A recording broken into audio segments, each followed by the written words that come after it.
Hi, my name is Earl Harden, and I'm the Director of Interpreting Services at the Betty and Leonard Phillips Deaf Action Center in Shreveport, Louisiana. I've been employed as a sign language interpreter for about the past 16, 17 years or so, and I've been involved with the deaf community, not only here in Shreveport, but in Dallas, Texas, upstate New York, and also Connecticut for about the past 25 years. Interpreters play a vital role in the lives of deaf and hard of hearing people around the world who need equal access to the same services and provisions as people who can hear. However, though our role in our profession is becoming more prominent now through media coverage of natural disasters, the pandemic, and even major sporting events and some concerts, really there's still a lot of misconceptions about what it is we as sign language interpreters really do, how we go about the work that we do, and what exactly is our relationship to the deaf consumer, and so on. You know, for many working with a sign language interpreter, particularly for the first time, it can be quite an experience. For some, it's quite daunting. So I thought it might be appropriate or helpful to outline just 3 of the many things you might expect when working with a sign language interpreter. We're also going to talk about 3 things not to expect. So with that said, let's go with the first thing. First of all, when an interpreter has been scheduled for an appointment, you can expect that they will arrive at the location well in advance of the start time, generally somewhere between 15-20 minutes or so. Now, this allows the interpreter to have time to get a lay of the land, so to speak, meet with the deaf or hard of hearing consumer, get familiar with their signing style and their preferred methods of communication, and to find out any pertinent information about that appointment itself or any previous appointments that will assist the interpreter in giving the most effective interpretation during that assignment as possible. Now, what you should not expect the interpreter to do prior to or even during the appointment is to call or text the deaf consumer on behalf of the hearing provider to see if, are you still coming? Did you forget about the appointment? Are you on the way? Things like that are generally best handled between the provider, the one who set up the appointment with the deaf person in the first place, and the deaf or hard of hearing consumer directly.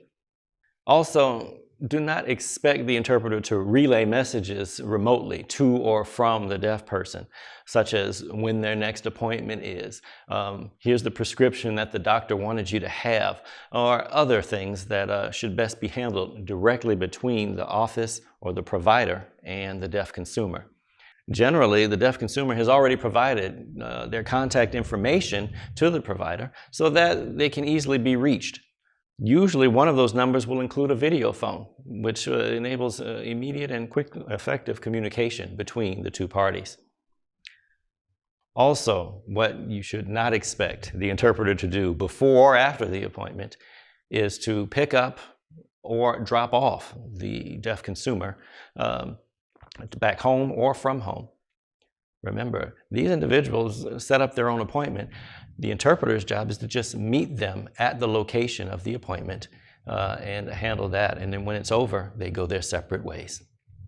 Number 2, what you can expect the interpreter to do is to facilitate communication during the appointment between the party who cannot hear and the party who can hear. Now, simply put, what does that mean? Well, that's what they do, they interpret. But basically it means is they're going to take the spoken message, interpret it into the sign language preferred by the deaf or hard of hearing consumer, and vice versa, in the best and most effective way possible. Now, while that process is going on, there may at times be a delay as the interpreter processes what is being signed by the deaf person, converts it to the appropriate register, and voices that message into the language spoken by the hearing consumers. Most of the time, however, You may not even notice much of a delay as the communication is taking place, as most times the interpreter will continue to go simultaneously as one party or the other either signs or speaks. You can also expect the interpreter to speak in the first person, that is, using I or me, or whatever preferred pronouns the deaf person has asked for, because during that assignment, the interpreter is now taking on the voice of the deaf person, only in that particular scenario. Therefore, what you should not expect the interpreter to do is to respond in the third person. In other words, he says, or what she's saying is, or they said, because once again, remember, the interpreter is now the voice of that person for the duration of that particular appointment. Now, as a side note, this refers to in-person appointments where the interpreter, the hearing person, and the deaf person are all present in the same location at the same time. Video relay calls are a little bit different in that the hearing person cannot see the deaf person on the other end. So there are times when a video relay interpreter will say something like, and now your caller is saying, or your caller is doing such and such a thing. But then once the call continues, they may get back to referring to themselves as first person when they are once again speaking as that person. There's something else that we want to keep in mind when dealing with interpreters. Do not expect the interpreter to take it upon themselves to answer for the deaf person without allowing them time to respond for themselves. Keep in mind that interpreters do sometimes work with the same members of the deaf community time and time again. And sometimes by going with them on varying appointments, they may go to the same physician or medical provider numerous times and kind of get to know the deaf person's medical history, some of their information, address, phone numbers, date of birth, and things like that. So sometimes when the provider or someone else may ask the question like that, the interpreter already knows those things. However, what they are not going to do is to just answer that and give out the birth date or give out the address. Well, I know it already, so I can just say it. That is not the interpreter's place. It still does not give us as interpreters the license to speak for the deaf or hard of hearing person as if somehow we are their spokesperson or their guardian. That being said, the third thing that you should expect the interpreter to do is to interpret whatever they hear in the interpreting environment in the manner that it is heard. What do I mean by that? Well, for example, is someone next door or out in the hallway having a coughing fit? Well, that will be something that the interpreter would indeed let the deaf person know. I'm hearing somebody coughing over here. Is there a child screaming and crying within earshot? Maybe they're getting a vaccine or a shot next door, and we know babies don't like needles. If that's the case and the interpreter hears that, that will also be included in their interpretation as well. If you, the hearing party, is there and present and you have a phone conversation that you have to take, or you have a colleague stick their head in the door and you need to talk to them for just a moment, but you're still in the presence of that deaf person, yes, that will also be interpreted too. If a medical provider perhaps is having a rough day, if they're tired, and they sound exasperated, if they sound like they're just at wit's end and they respond that way to the patient, well, the interpreter is going to convey that emotion, that feeling as well, by their own facial expression and their manner of signing. Also, on the flip side of that, suppose we're interpreting at a university and the professor is very excited and speaks at a high energetic pace for the entire class. Well, yes, you guessed it. So will the interpreter. However, that one tends to wear us out just a little bit faster. So what does that mean you should not expect?